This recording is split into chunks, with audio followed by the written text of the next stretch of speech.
This is Unboxed by Aramex, a podcast series of compelling stories and cultural perspectives. And with me is Shane Phillips. Shane's the founder. He's the CEO of the Phillips Group, a specialized HR consultancy. Shane, I'm so pleased to see you.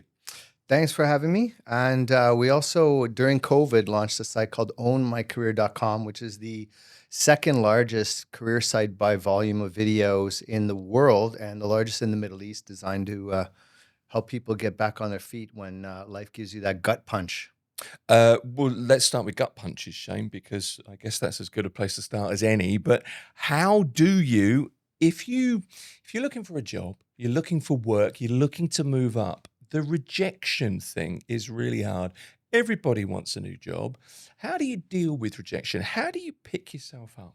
Right. So that's a major problem. And there's a few things that you need to do to increase your resilience and tenacity. One is have a clear vision of where you're going. Take a longer term vision. Know that you're in a marathon, not a sprint. So it's not about getting one or two interviews. You have to say, okay, I'm going to meet with 100 employers. I'm going to meet with, so you keep the numbers big. Secondly, you have to have clear goals for your week. Like, we're talking about daily, weekly goals to say, look, I'm just going to call 10 people today and have that consistent, steady effort. And then 3 is about your time management. So in the morning, if you're doing a job search, you should wake up 6, 7 a.m. The rule is if the sun's up, you better be up. And then you start doing your industry research during that time, competitor analysis, understand what's happening in your industry, then start sending out your emails, start sending out your WhatsApps, and then have those meetings booked for the afternoon. So around noon, 1, 2, 3, you go and start meeting those employers. And also you have to watch the vices when you're going through a difficult period. Don't smoke, stay away from the nicotine, try to eat light. So if you're going into your lunch, stay away from a heavy steak, for example, because you're going to drop in the afternoon if you do that. So if you have an interview at 2:00, you're better off eating veg, keep a light lunch, keep your greens up, your micronutrients up. Because what happens is people hit their vices, they start drinking a lot of caffeine, they start eating junk food. So your nutrients go down, your micronutrients go down, you're dehydrating yourself from all the caffeine and nicotine you're taking in. And that also leads to depression. So your nutrient state and your exercise and all these things need to be layered together. And then you keep that really nice, positive mental attitude. You're feeling good. You're in shape. You're exercising. You're eating right. You're scheduled. And you just knock it out of the park. So if you're looking for work, it's like a lifestyle choice. That's what you're saying. It is. It's really, something that you're taking a long-term view. Getting a good job or getting a job that's the right fit for you can take 3 months, 4 months. If you're a CEO level candidate, it can take 6 months or 12 months. Yeah. So you really need to settle in that this is a long-term thing. It's not going to end at the end of this week. You're probably going to go to a lot of interviews, not get the offer, or maybe you even go to an offer, can get rescinded. Or you get an offer that's not suitable for you. You feel that you're being undervalued. So you have to be ready for all of those. Okay. I want to get to all the nitty gritty of all this, the CV stuff. I want to get to personal branding. I want to get to how much social media you should use. I want to get to how much you should be recording yourself. But just give me a quick potted history. I mean, I met your dad. We've known each other for some time, but I met your dad a few years ago. I know your dad came in the radio station. Oh, really? With you one time. Do you remember? No. And you were coming in to talk HR and other matters. Your dad was with you. And I know he's instrumental in the business. It's kind of a family business, the Phillips Consultancy, isn't it? It is, yeah. It was founded by him in 1984 in Canada. Right. That's right. Okay, so give me a potted history of what he started with to where you are right now. Well, he was, a very unique personality. He was in the military. His last role in the military was taking new recruits and selecting who out of those new recruits would be on the track to be trained as a general. Right. And so that entailed a certain assessment program. That assessment program, one of the key things is in the military is that you never give up, because in war, when you give up, you generally die, which is a negative outcome. So we want to avoid that. So we try to, especially in your general, because you imagine a general is, oh no, I can't, I'm going to quit this week in the middle of war. You can't have that, right? So one is, never quitting, and then starting to look at what are the other psychological traits of a peak performer. And war is the ultimate peak performance, right? Because it's life or death. And then when he left, he applied that to the corporate world. And so, we never really understood. It was kind of frustrating growing up with my dad because, I started my first company, 17 years old. We had like landscaping business. I came home and said, "Hey, Dad, we made $2,000 for a 17-year-old. It's a lot of money." And he would say, "Yes, Shane, but what are you doing to ensure your staff never quit under any condition?" And I was like, "What is wrong with you? Like, what are you talking about?" And 40 years later, you have COVID and you see this massive crisis. And then you see companies crumbled because their executives just quit. People just, how many people just threw in the towel? And you saw other companies come out stronger than ever. And because they didn't quit under any condition, they're like, some teams gelled under their leadership. And that's really the kind of the strength of leadership. And that's kind of the basis of that selection program that has allowed us to go on for 40 years now, helping people select their board members and CEOs. And your dad was a character, wasn't he? What was your relationship with him like, and how do you think it's shaped the way your career's gone? it was tough. He would say things to me like, "I only talk to CEOs, so I can't talk He's to a you." military guy, isn't he? In essence, He wasn't really like that kind of dictatorial in the house, but he was he had his quirks. So, trying to get trained in the business, and he would say, "I only talk to CEOs." So I had to go work for Korn Ferry. I had to go work for other firms to get trained. And then only after I got to a certain level, then he would start conversing with me at that point, which, so we really didn't work together Was that much. just to keep you in your place? You're my son. You speak when you're spoken to. Was that just old school? No, he wasn't like that. He was just like, the concepts that I deal with are too complex for you who has no experience to grasp, I guess. Or I don't know, but he's dead now, so I can't really ask him. He's passed away a year and a half ago, but we could only pontificate why. But it was like that. But I mean, at that point, one of the big lessons is that, you have to believe in yourself when nobody else believes in you. Even if your own father is like, "I wouldn't make you CEO of our company," you have to believe in yourself to go out there and make it happen. That kind of drive, up against all odds. You have to beat the odds. You have to be able to beat the statistics. And you can't really mope around and say, "Oh, well, I didn't get this or I didn't get that." You got to, put your boots on and get marching forward. Well, it doesn't do any good, does it? If it's just, I didn't get it, so I feel like this. In the end, it doesn't change anything. You have to pick yourself up, which is kind of hard to hear. But it's that word, isn't it? It's a word that we hear now. It's that resilience word. And if you really want to get on, you have to take the knocks, pick yourself back up, and then do the work. Isn't that right? Yeah. And so then so if you want to drive yourself to peak performance, and the question really becomes, what is it that allows someone to have that superhuman performance? Right. And so you start to say, part of superhuman performance, say, is courage.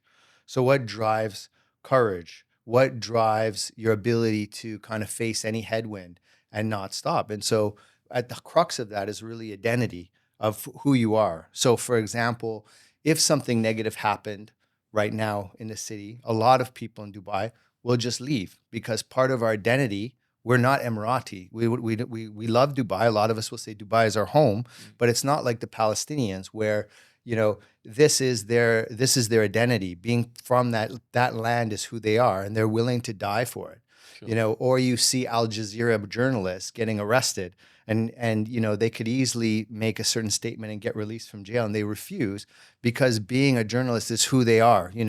Like Sam Barnett, who was, he's the CEO of NBC, said, he has lost over 18 people in military zones, journalists, reporters doing their job. And he's like, that's how important our work is that we are willing to live for, willing to die for it. And so at the end of it is, who is your identity? So when you're hiring someone, you really want to understand that their sense of identity matches the role. Okay. And a lot of times it doesn't. So for example, I'll give you a simple example. So this is like, okay, kind of artsy fartsy stuff up in the air. Like, okay, Shane, we're not going to go die for our jobs. Fine. But how does this apply in an everyday situation? You have a bank, here, I work with these banks. They have these leadership development programs to take the locals and get them into CEO roles.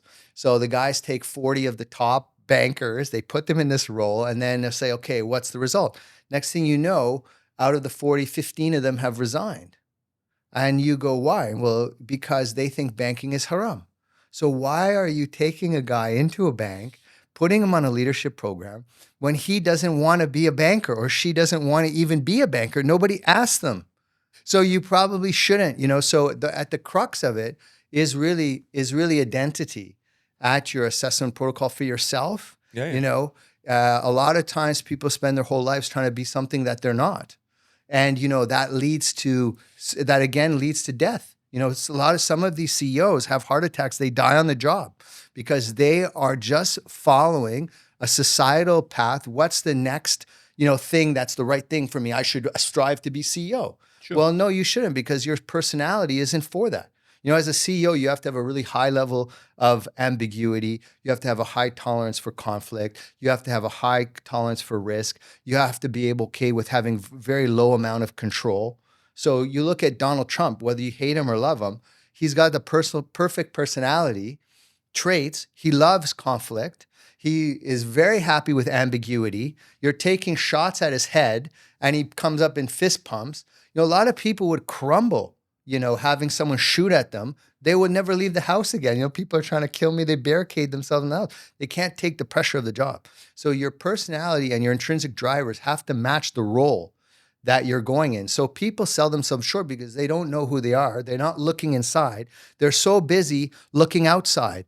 And this is, what we call, an MBA-itis. You see these really smart guys graduate from Harvard or Wharton, and then they come in and they're like, oh, here's the gap in the analysis. In Saudi Arabia, they don't have blue widgets, and I'm going to set up a blue widget company, and I'm going to make it, and this is going to be, our forecast, our NPV is $10 million, and our exit is going to be 10x. And, and then they go, and then, the Minister of Education changes, and they had an education app, and their contract goes south, and then they quit. Because they don't really care. It's not about who they are. It's interesting. One of the hardest things is just to be yourself. And one of the things about you, and I used to not look down on this, that's wrong, but I was very wary look down on you. Some of the things you used to say. But you were always, we've known each other for some years, yeah, speak you your were mind. always an advocate of personal branding. And I used to think, first of all, I don't really know what that is. And I used to think, because I don't know what it is, it's clearly nonsense. But it isn't nonsense, and it does mean something. And it is everything that you've just talked about, I guess, to really understand who you are. And then, on top of that, to be able, I think, to present the best version of yourself. And that's really, when it comes down to it, what you try to do for your clients, isn't it? That's where you want them to be. Well, I think, marketing and branding is really at the crux of everything that we do. And a lot of people don't realize that your job as a leader is actually creating that brand, and that brand cascades down to the identity of your people who are in that company. So Right. today, we're at Aramex. We're in a room of people who work for Aramex. They're very proud of the brand. Mhm. They're very proud of what the brand has done. They're very proud of the founder, Fatty Gundur, one of the greatest business leaders in the history of the region. The first guy to list a company on the U.S. stock exchange, an Arabic company. So that heritage gives a lot of pride to the staff and a sense of identity of who they are. And so that sense of identity is the key to leadership. So if you don't embody that sense of identity, at the end of the day, if I'm going to follow you, then what I'm really saying is that the person I envision myself becoming will be realized by working underneath Tim Elliott. That's fundamentally at the end of the day. When I quit, it's like, I don't understand what Tim's doing. I need to take myself in another direction. So I leave. So when people are really resigning, they are really saying, hey, this is not who I am. This other company will help me express who I am much better. And so that breaks down to yourself, is that when you are joining a team, it's an expression, a collective expression of identity at the end of the day of what we're doing. And so a lot of people underscore how important marketing and branding actually is. And they don't realize that they are branding themselves. For example, every single person in this room owns a pair of blue jeans. Almost every single person has a pair of white sneakers. Most likely, we've bought a pair of Adidas or Nike sneakers in our life. So all of these decisions, you say, oh, well, this is free will. And I went and, I bought myself some new sneakers. Well, they just happen to be, a certain color of a certain brand and da, da, da, da. So, we are subconsciously branding ourselves, whether we want to admit it or not. We are aligning ourselves to certain social castes, social groups, certain economic levels to say, hey, this is who I am. And, if you want to move up, you need to start, fake it till you make it within moral and ethical lines. Don't misinterpret my statement. But, if you want to get a promotion, start dressing the part, start acting the part, start talking the part. Are you speaking like an owner? Are you speaking like an executive? Are you speaking with insight? So, to give you an example, the most junior person in the room, feel free to cut me off here because, you gotta, I'll just keep you're going. flowing. You keep going. No, so leadership, it doesn't come from a title or authority, right? So I've seen in a boardroom, the most junior person take leadership of the room. And what did they do? They wanted to go to the industry trade show in New York. Their boss didn't want to let them go. Their boss didn't want to pay for their ticket. They booked vacation time on their own dime. They flew themselves to New York. They met with all the industry leaders. They read all the competitors' annual reports. They met with people from the leadership from the other companies, understood what their strategies or what their tactics are. And then when they're in the boardroom, they're supposed to be just taking notes. The leader is saying, okay, this is what we're going to do. They put their hand up and say, oh, by the way, I was just speaking to XYZ person from P&G, and he said their strategy for the next 5 years is this. And then I met with the guy from Colgate, and he said his strategy is this, and their tactic at shelf is that. And then he names 6 other super heavyweight people in the industry that they talk to and their strategies and their tactics and said, from talking to them, don't you think we should do XYZ? Now, everybody falls in agreement with this junior person who just took control of the room and then mobilized the team in a new direction, which is the job of the leader. Why? Because they have that sense of identity, and what's based on your sense of identity is based on your values. What do you actually value? So, for example, you and me are not going to go and chain ourselves to a tree to save the forest. But if someone says, look, I'm going to go chain myself to a tree, can you donate $10? We'll be like, hey, I'll donate $100 if you're going to chain yourself to a tree, right?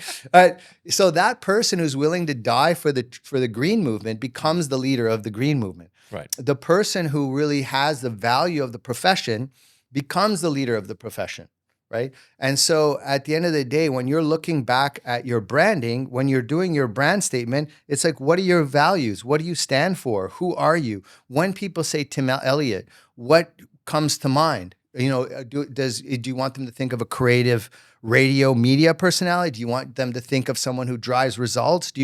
So that brand is being created, whether you like it or not. So as a marketing person will say, you better tell your story or someone will tell it for you. How do you cultivate your brands though? How do you do it consciously? Where do you start? Because I guess for a lot of people, I'm sitting here thinking, I wonder who I want to be now because I'm questioning everything. But I always do that with you. But a lot of people will be thinking, so I'm here. How do I get to here? And what do I need to do, personal branding wise, to get there? Which stuff? So say you take something, let's just take sexy movie producer, okay? Just take any job. So the first thing you should do is say, okay, what are the 10 most profitable movies created or 10 most profitable TV shows created? Who are the executive producers of those shows? Let's look at their bios. Very quickly, you're going to find out that those people have 2 educational backgrounds. They most likely did not go to film school. They most likely have law degrees in corporate finance because it's all about IP and intellectual property rights. Or 2, they have an MBA and they're finance people. So first of all, part of your branding is your educational background. And even if you're a little bit longer in the tooth like us, you can still go back to school. You can do a Sloan program. You can do an executive program. There's a lot of options where you can then say, okay, people who have the job that I want, they have MBAs or they have PMPs or they have CFAs. Go back to school at night. Get that first piece of branding, your your academic qualification.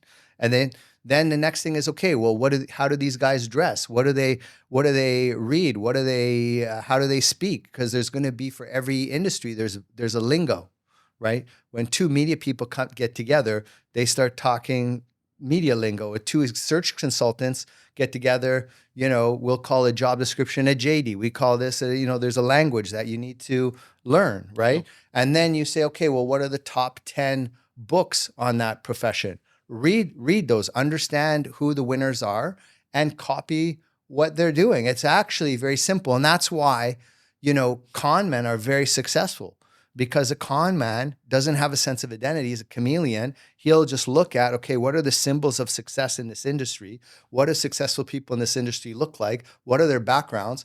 They'll put a fake university degree. They'll put everything fake, and it fools people, just like the coral snake. You have the other snake that's not poisonous with the same striping.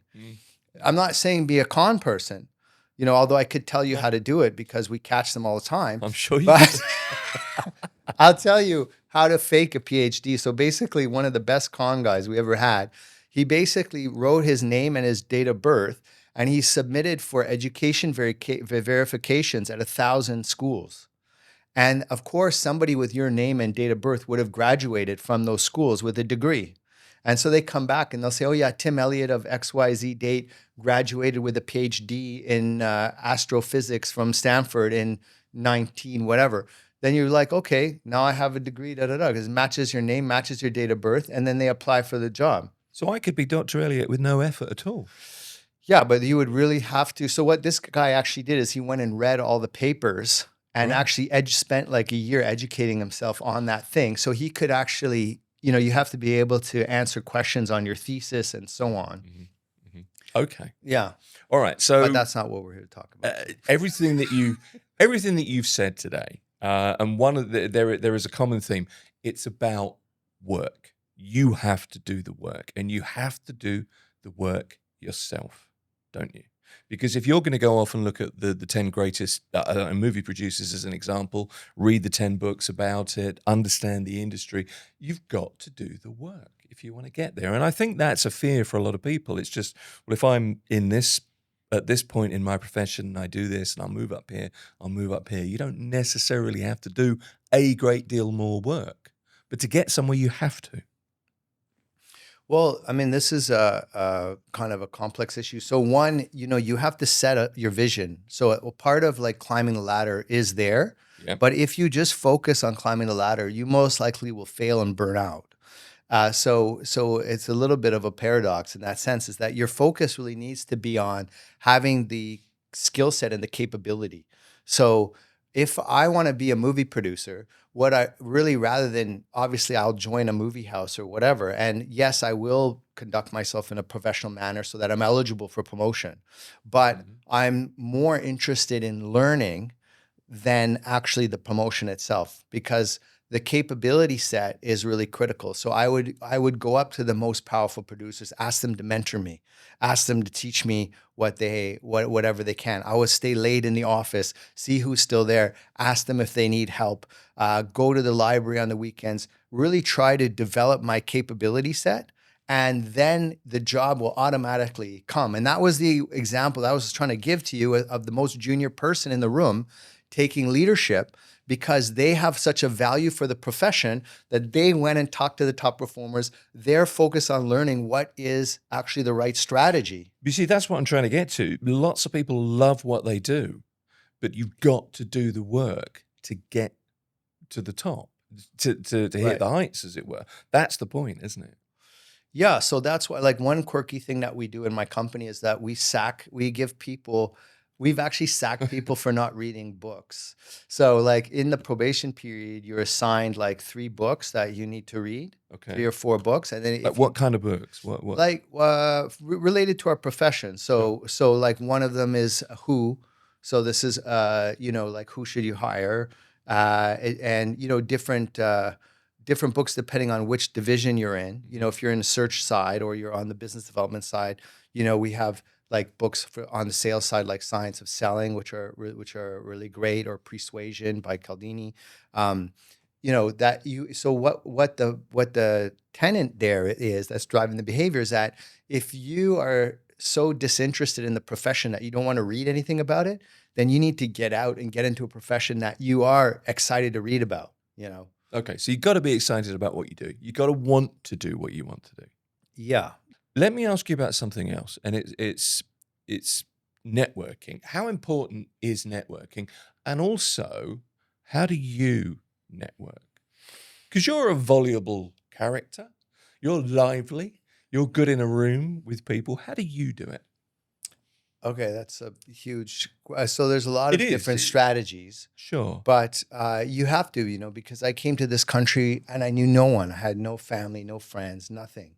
So you really have to build a network. Today, our network at the Phillips Group is 100,000 board members and CEOs across the GCC, North Africa, Levant, and Europe. So it's a huge number. So there's almost isn't a company of significance in the GCC that we don't have contacts in. But that's been built up. So, being a part of your community, trying to make a positive contribution to society. So running charities, for example, ownmycareer.com is offered free to prisoners before they are released from jail in the UAE through the Al Qasimi Foundation in Ras Al Khaimah. We go in once a year and do a program for the prisoners before they're released.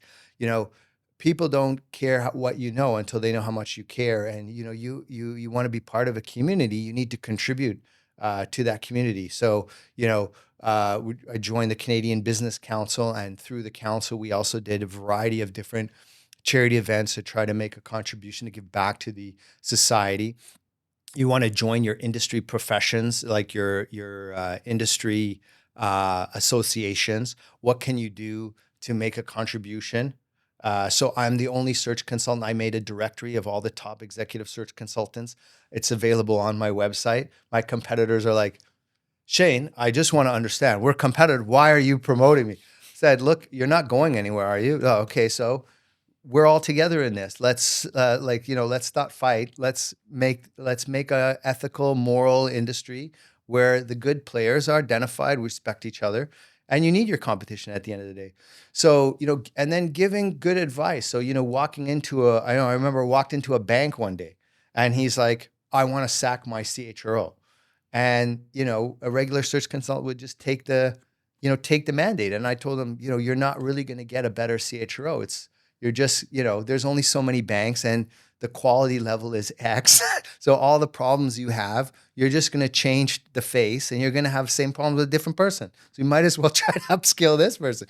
And, that guy is, that CEO is no longer in the bank. Great friend of mine. Been doing business together. I did, probably 10 times more business with the guy because he once sits down, he can trust someone, don't focus on making the bucks, do what's right, do the right thing, and that's really critical. And, you go to an industry event, instead of just going there, see who can meet, call the event organizer. Hey, do you need any help setting thing up? Volunteer your time. I don't know how many events I have opened my network up to help them get CEOs, board members on their panels, and just be part of that community because at the end of the day, and then that one group, they made me a board member with their event series.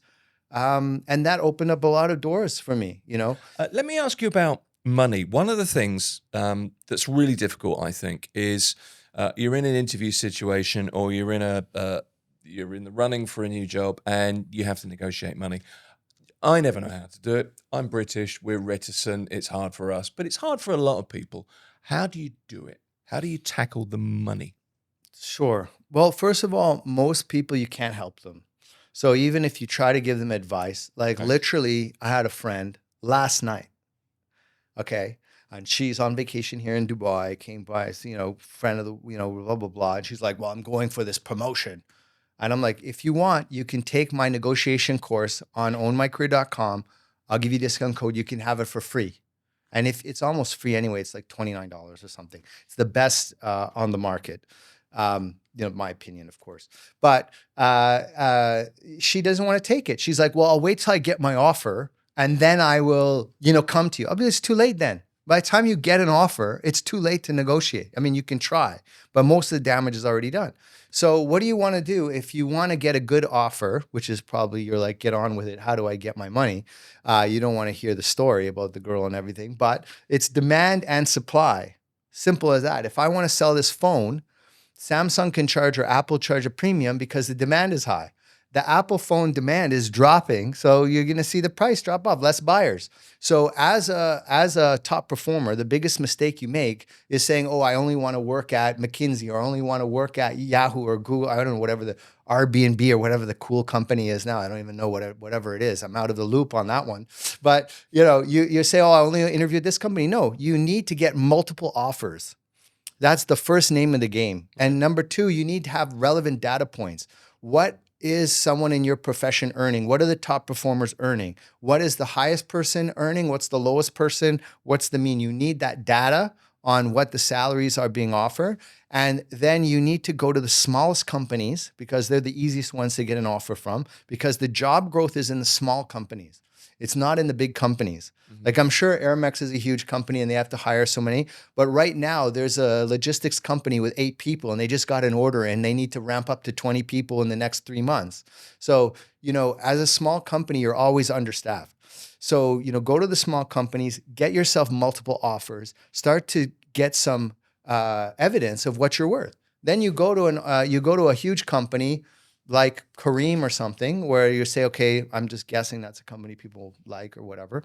You say you want to work there. It's very kind of sexy new .com, app company. And then they give you an offer. Then you say, what can you say if you don't have multiple? You have multiple offers. You say, I'm surprised that this startup app down the street offered me 30% more than what you guys are offering. I thought as Kareem, you'd be at the upper end of the spectrum. Are you sure there's nothing else you can do to sweeten the deal here? That becomes a very powerful statement. Now the guy says, oh, you're in demand. You have multiple offers. Goes back to his boss. He's like, look, he's got 3 other offers from other companies. We were the lowest. Why is that? That puts a lot of pressure in a very polite way and without being antagonistical or adversarial. The other thing is, when you're in a salary negotiation, you really need to be charismatic and you need to be very respectful of the other person. And there's a whole slew of other techniques. I mean, I could go on, but I don't know if that helps. I mean, the simplest thing is get multiple offers and know what your worth is, and then anchor high. The other biggest mistake that I watch people do in a salary negotiation is they relinquish first mover advantage. So, you're the employer, I'm the employee, and then you'll say, okay, well, how much do you want, Shane? And then, the amateur goes, well, make me an offer. Well, that's a big mistake. So what I want to do is say, let's, for ease of numbers, say I'm worth $100,000 and you want to pay $90,000. So then I'll say, I'd be very comfortable moving forward at $130,000 annual plus bonus plus package home. I mean, I'm sure you guys probably have your salary band higher than that. Of course, I would have done my research and I know your salary band is like 90 to 100. So I might go 50, 20% above what your band is. Now, it's very difficult for you to come back and open at 90. In the reverse scenario, if I'm the employer and you're the employee and you say, well, I don't know, Shane, make me an offer. My salary band's 90 to 100. I'll say, well, the last guy in the job was making 80,000. How does that work for you? Now, my language is very interesting because I did not say I will offer you 80, you're worth 80. So if you get upset, you say, well, blah, blah, blah, I can't believe you'd offer me that. I said, I never offered you that. I just told you the last guy was making 80. I'm trying to help you here. Now, but what have I done? I've anchored low. So in short, you want to anchor high if you're the employee. You want to anchor low if you're the employer. Some companies have such a bad reputation that they just go right out of the gates. They know that they have to go high, so they'll go above the market. I don't want to mention those names, but we all know who those companies are. So certain companies pay a premium. And certain companies pay less. Multinational companies often pay 30% below market value. That's what I wanted to get to, and that's exactly what I was after. Let me ask you a question about you. You're excitable, I think, would be a reasonable assessment of you. There's plenty to say, but what motivates you now? You've been doing this for a long time. What gets you out of bed? Well, what motivates me, I mean, I don't know if you want to get it. It's a very dark. I might regret the question, however. No, I think what's happening in my industry is that people are just it's like they have lobotomies, they're just totally out of it. And what they're doing is so bad that you sometimes feel like Christopher Columbus, where you're like, look, the earth is round. You can see it on the horizon. And everyone's like, no, it's flat. And, they're like, oh, so I'll just give you a simple example. They're like, well, we're gonna hire this gentleman over here. Well, we have to give him a psychometric assessment. Oh. And then you're like, okay, well, he's this assertive and he's this introverted and he's this neurotic and he's this da-da-da. I say, okay, show me how that's related to making money. How does that tie to his ability to perform in the job? It's totally unrelated, 100% unrelated. So if you look at what are the psychological markers of peak performance and what people are testing for, there's a total huge gap. So we've just now developed an online test which ties to the 12 biggest markers for peak performance. Another key thing is in assessments, the number one assessment, which I think we already covered, is identity. Yep. So these guys are running their assessment program. Are you testing for identity? No. The other big thing that is really critical, so for example, our fearless leader here at Aramex, Fadi Gandour, what was one of his greatest traits? Vision, right? So when you are hiring an executive, you want to test for vision. Go to any of the companies, show me how you assess for vision. Where's your vision assessment? It's totally not there. So what are these guys doing? They are like, oh, ho hum, let's all toe the line because we were doing this in 1975. So we'll issue a psychometric assessment and then we'll test these for our corporate values. And then we'll put them through 8 interviews from partners who all ask the exact same question. And that's how we'll do our hiring. And it's totally failing. Remember the goldfish question? I think it was an 80s thing. And it was, you're a goldfish, you're in a bowl and you have an argument with your friend goldfish in the bowl. And it used to be a British question. It may have been. It used to really fox people. The answer was, in theory, I guess goldfish are supposed to have a 6-second attention span. So by the time you swum around the bowl, you've forgotten you've had an argument with the goldfish. That was the thing at the time. And in some way, that was supposed to relate to corporate hiring. Now, I have no idea how that relates to corporate hiring at all. It's just a quiz question that you might get in a pub quiz, to me. But that's how it seems it used to be. It used to be this kind of cryptic approach. Whereas you're saying it just shouldn't be that because it doesn't relate to the position. Well, yeah, the fails are so bad. So, we're doing a search for a CFO. The board comes in and which is, in my opinion, a violation of corporate governance, but every single board does this. And they're like, we have this candidate, CFO, Shane, we want to put him in the mix. Can you add him? And can you interview him? And I'm like, okay, well, you guys really shouldn't be doing that, but fine. Well, you're the board. Sir, yes, sir. How high, sir? And then we go to the interview. The guy had an amazing CV. Best B1 business school, best Fortune 100 company, like three jobs as CFO with the top Fortune 100 companies. I disqualified him in 5 minutes. Why? Identity has to be part of it. So I just said, hey, so, do you see yourself 5 years from now? Really, what do you see yourself doing? And was you going to still be a CFO? He's like, well, I'm not really a CFO, Shane. I'm much more commercial than that. I'm really more of a CEO candidate at this stage. I'm like, okay, well, this interview's done because this job is the CFO. If you want a CEO job, there's the door. Good luck to you. If I have one, I'll call you back.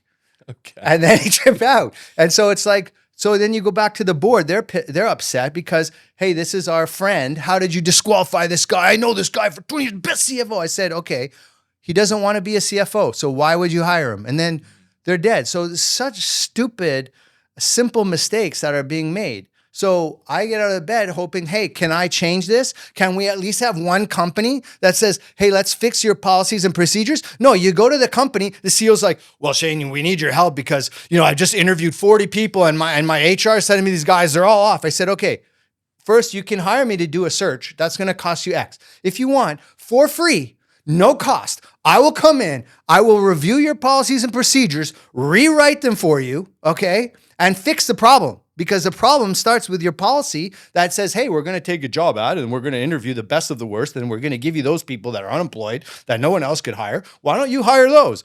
Well, maybe that process doesn't work. So then they say, well, no, we don't need to change our policies. We don't want to change the procedure. Okay, so fine. Why should I complain? I'm a consultant. I'm getting hired because your system's failing you. So why should I complain? Why should I care? I don't know. So this is the torture. It's what gets me out of bed. It's torturous. That's what it is. Okay. I should have known, to be completely honest.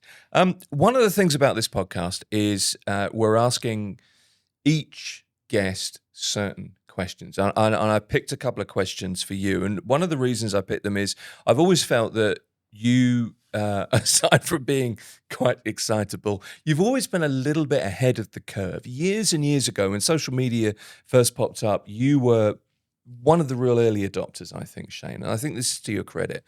You were videoing yourself. You were very much out there, and you still do that. But I want to ask you a few of this list of questions that I have here. Let me go to it now. Mistakes you made along the way. Any mistakes you made in your journey, for want of a better word, and how did you fix them? I have a huge list of regrets because, as you develop your skill set, you look back at old situations and you should say, I could have handled that so much better because now I've grown. So when I hear people say, oh, I don't have any regrets, I mean, you must not have grown. You must not have developed a single new skill because you look back at situations and be like, well, it couldn't have played out any other way. So I look back every situation that I just screw up everything. I'm almost successful despite myself. It's actually a miracle that I got. I mean, I barely even got here this morning. I'm going to back that up. I absolutely have to. I've known you a while. But it's a good thing, isn't it? But you do grow. And I think one of the things about mistakes is admit them. I think the biggest regret is not really knowing myself, not understanding what's driving my behavior. A lot of, early on, there was a lot of low self-esteem, especially having been rejected by my father. That affected, I failed grade 1, for example. There was a lot of, shots that you took. And then, once you understand, hey, I do, when you have low self-esteem, it affects your ambition. Because, for example, for Sheikh Mohammed to stand up and say, I'm going to build the world's largest airport and the world's greatest mall and the world's greatest, everything basically. He has to have there's a certain level of self-confidence that you have to make those public statements to say, to do that. And so, you understand a couple things are the foundation stone of your professional performance, which is, self-esteem, self-confidence, integrity, and taking time to rebuild those. Then the ambition comes, then the vision comes. And so a lot of people, so that was one big mistake. And two was, as a result of that, you lack focus because, we started a second company back in 2014 called the Alpha Hunters, which went bust. And part of that was that a self-esteem thing? Because, just focus on your core business, focus on what you do at profit per X and believe in yourself that you're going to compete, and that was a big mistake. And other things that were feeding into this was academia because, academia will, if you talk to a business professor, he'll tell you, go for blue ocean strategy and find a white space. But that's not how business is done. Business is won in the trenches. Aramex is a great company because pound for pound, delivering packages on the front line, scooter to scooter, truck to truck, kilometer to kilometer, Aramex outperformed. And there's a million logistics companies around, but Aramex beat them in the trenches. And so they start to tell you, oh, you need to diversify and you need to go for blue ocean. No, you really need to believe in yourself, believe in your core business, provide value that no one else can, and realize that the customer attrition, you don't have to be, a million times better, right? So you just need to be marginal. Like if you think about what would take you to change brands, Emirates Airlines, one of the greatest airlines in the world, but it's not that dramatically different. Like when you walk on the Emirates plane, the girl smiles at you. Whereas like if you're on British Airways or Air Canada, they kind of like snarl and tell you to like get to your seat, So it's marginal, it's small things that make a huge difference, right? Sure. And so I think that was one of the big mistakes was, I learned all these horrible things in my MBA, which really aren't true, because they like be innovative. Okay, really? Just take the GDP. How many dollars spent in the GDP are innovative? Most of your dollars spent. So in the next week, you're going to spend money. You're going to buy coffee. You're going to buy chicken. You're going to buy milk. You're going to buy Uber rides, probably. You might go to a movie. Yeah. So how much of that is going to be spent on something innovative? You don't necessarily, we don't want to say it, but you want to get, when you go, for example, you look at every city in the world has a Chinese restaurant in the main city that's actually called Chinese food restaurant. That is their marketing. And when you see that sign, they have, General Tao's chicken. You know the menu before you get there. You know what you're going to order before you walk in because you want that. It's not even real Chinese food. It's like American Chinese food or whatever that cuisine is. Real Chinese people don't necessarily eat that stuff, but you know exactly what you're getting. And so for example, if you go to Dubai, here's another example of like how this mistake plays out. If you are going to open a restaurant in the food court in Dubai Mall, one of the most competitive economic spaces in the world, biggest mall in the world, you're selling chicken. You're not going to go there and sell braised octopus or some innovative or braised ostrich. Some weird thing, innovative thing.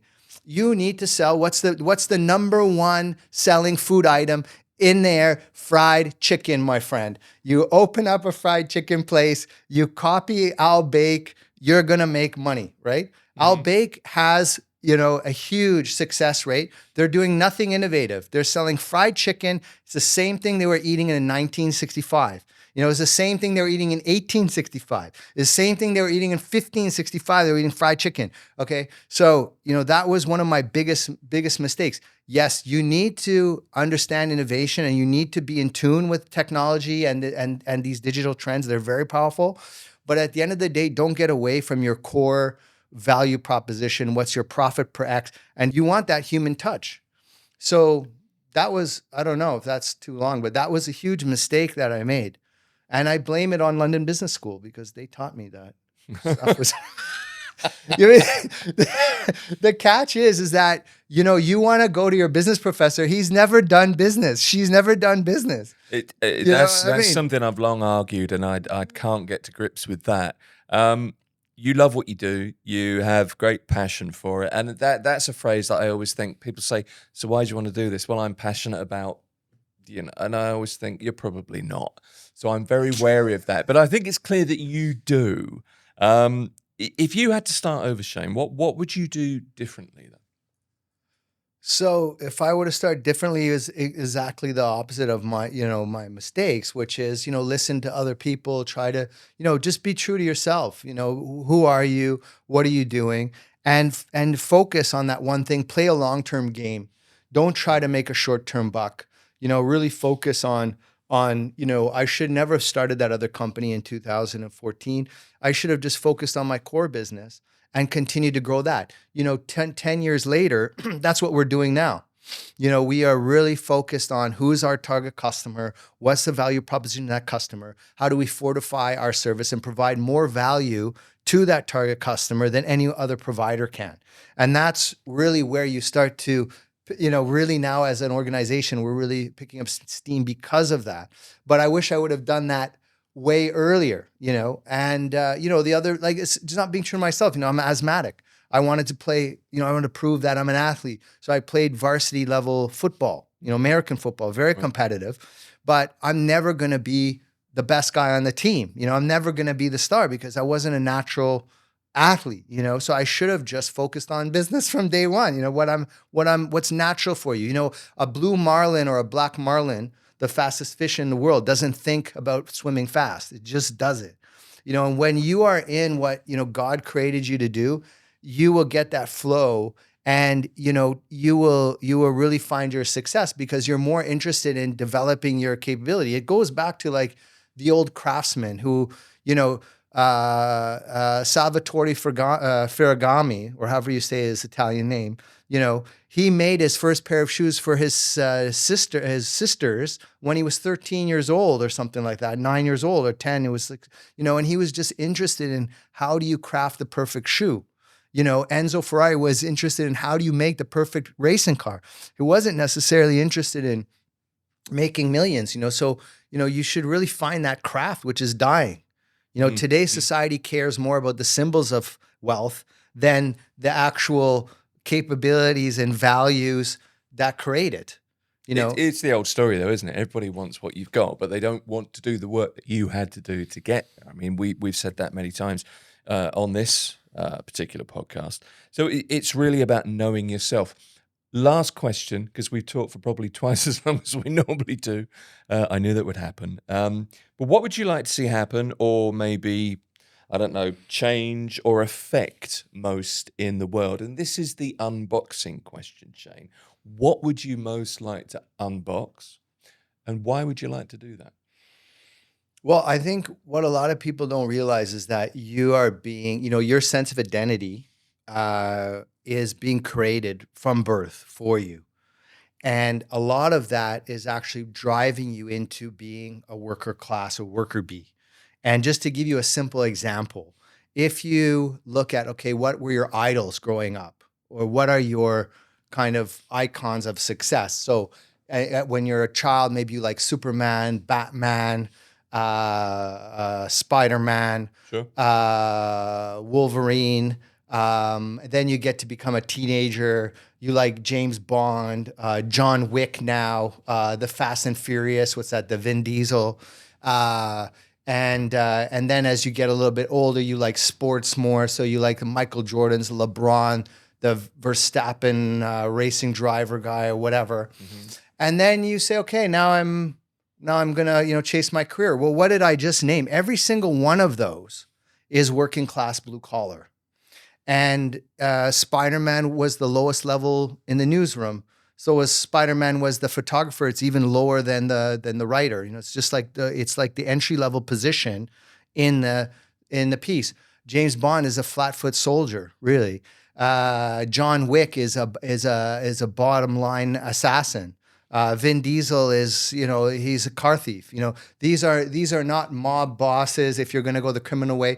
James Bond reports to M. Why isn't the story about M and how she's managing, MI6? Yeah. Even when they, and then when you look at the sports players, they are basically the glorified factory workers. That's the product. That's the manufacturing line. They report into a manager. The manager reports into a CEO. The CEO reports in the owner. The owner reports in the shareholder. So you're like 8 levels or however many levels down. So really understanding how that kind of concept of identity is being manufactured, and few people unwind it and become leaders, but they do it against the grain of everything that you're being taught and everything that's going against you. So I think that's the one piece. And then the second thing is you can really see societies, when you take those leaders, those kind of icons I just mentioned. Now, if you take the 1950s ones and the current ones, now you really have a stark eye-opening as to what the society values are degrading to.